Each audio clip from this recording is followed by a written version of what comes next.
So as you can tell, ladies and gentlemen, this is a new interior. You know, it's not the black top and the black seats. Oh, this is a rental car. Our car actually got stolen from, I'd say, our driveway, but it's parked in front of the house. So we're just gonna do a little quick story time of what happened, and we still don't have the car, and we don't know if we're getting the car back. About to take the dog, needed to go to the vet. Yeah. And it's our Great Dane, so he needed our SUV. Oh, that's true. Yeah. So Plot twist was the SUV. SUV was not there. Yeah. So usually I take my sedan to work. You know, normal car, fits me, fits what, 3 other people, 4 other people, whatever it is. Doesn't. But I was fitting. Fits maybe 2 of our kids safely.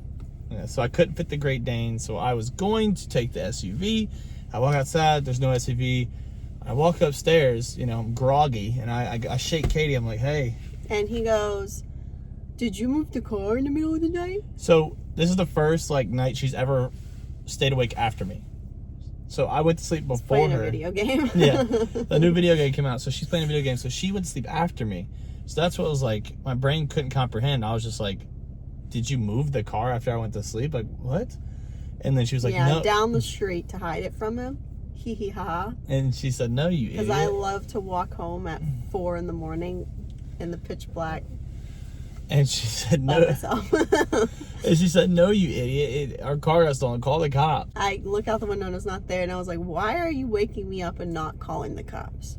So I called the police, told them what was going on, and they came in like 15 minutes. It was pretty quick. And so while we're waiting on the police, of course, we have a Ring camera like every other household. So we went to our Ring camera, and this is the only thing we saw.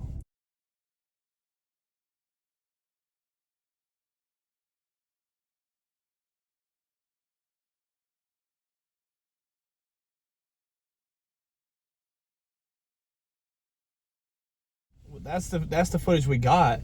We It's talked to the cop. choppy. We talked to the cop, and he was like, "Yeah, this happens a lot, actually." And not for our neighborhood specifically, but just for this area. Our neighborhood, it does happen a lot. But for our zip code, I would say, not just our neighborhood, right? And so he was like, "Well, we'll put a police report out." And what they do is they have a basically camera set up on each stoplight, and if they see your car's license plate, it pings them and it says this car is stolen. You know, go after them. He said most likely what happens is they get in a high-speed chase, they wreck it, they smoke the juju in it. One of the police officers, so you'll see more footage later on of other people that caught footage that is potentially the person who did it. Where was I going with this? Oh, but when I went to tell them so I could give them the footage that we got from someone else's camera, it was like, the worst case to me is getting it back and it smells like the juju. The devil's lettuce. And he was like, I can 100% promise you it's gonna reek.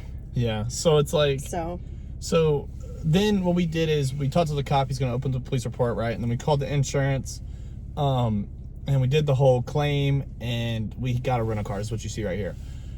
And then Katie had she's pretty. And Katie had a great idea. Yeah, and Katie had a great idea of, why don't we we have a neighborhood Facebook. Why don't we put a post out on neighborhood Facebook to see if anybody saw anything or if their car got raided? So we put that out, and it turns out let's say 5 to 10 other people said, yeah, my car was broken into, my credit card got stolen, my cup got stolen, my jewelry got stolen. And then this person said, actually, I saw some dude wandering the side of my yard, trying to, jiggle my knobs and open my windows and stuff. This person, shout out to whoever it was. You will not mess with this person. They have cameras on the front, on both sides of their house, the back, the door cameras, like the daggum CIA. The floodlights on their garage. So nice. They have this person in every angle going around their house, because what happens is they didn't have a fence, so this person walked all around the house. And so this is who we think stole our car.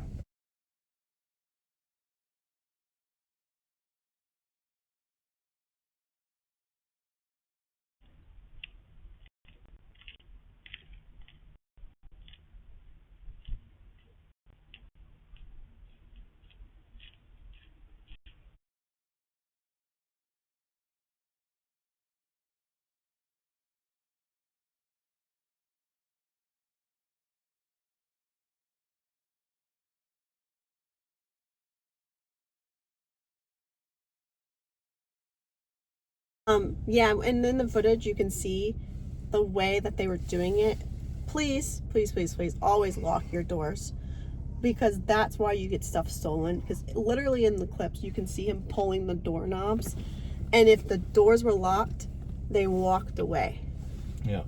And so now we don't have a car. Well, we have our rental car. Our car is still not with us. It's been how many days? 5? Since the 3rd. Yeah, so it's been 5 days, no car, and what our insurance company said is, if it's not found before 20 days... So the 23rd of March. Yeah, if it's not found before the 23rd of March, then they'll give us, it's a total loss, so they'll give us all our money for our car.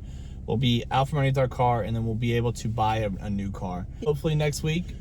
Here's what we hope, and this is like, people keep asking me, like, hey, Coleman, are you okay? Are you okay? How's life? Are you okay? Like, are you good? What we did is we changed our locks. We upped the sensitivity on our Ring camera. Like, we're looking at... I rezoned it. Yeah. We're looking at home security cameras. So for the security sake of our home, we're good, right? And then for the car, we wanted a new car anyways. So the car gets stolen. The worst case possible is we get this car back. It smells like the devil's lettuce. It's slightly trashed. And so we repair it, and then we only have, let's say, $2,000 of equity left in it. The car value tanks. That's the other thing. When you get a theft on your thing, and God forbid, worst case scenario almost. It really is. It sounds so terrible, but you got to think about it. If you get the car back, it's going to have a theft on your Carfax, and then if they damaged it but it's repairable, it's going to have the damage on your Carfax. Yeah. So the value of our car is... Yeah. So the goal, people keep asking me if I'm okay. I'm going to say, I'm not okay if I get this daggum car back. But if we can just stay another 15 days, no car, we get off underneath our car, and then we buy a little something, maybe like this. And so that's what we're doing actually today/tomorrow. We got this out of sheer luck. We've been deciding between a Ford Expedition or a Jeep Wagoneer. That's my dream car. I want a Wrangler too, but it's just not logical with 3 car seats. Yeah. So we got to drive our Expedition, and they actually have a Jeep Wagoneer in the parking lot last time. So hopefully we can trade this in. Turn on my heated seats real quick. This car is, sorry to interrupt him, but this car, we got so lucky. It's fully loaded. You want me to show him? Yeah. All right, let's show it. It's fully loaded. We're excited about it. Yeah. Spoiled. All right, look at this. It's got heated steering wheel, heated seats, cooled seats. Who has that? Nobody. Well, I'm sure somebody, but we're not used to this. All the bells and whistles, all Apple CarPlay, all the things. All the things. It's so nice. Yeah. So, like, we're okay. We're good. Thanks everybody who checked on us. But we're trying to last another 15 days. No car. Get a new car. And then we'll maybe do a little new car tour. Thoughts? But ladies and gentlemen, that's it for the story time today. Stay beautiful. Stay smiling. Peace.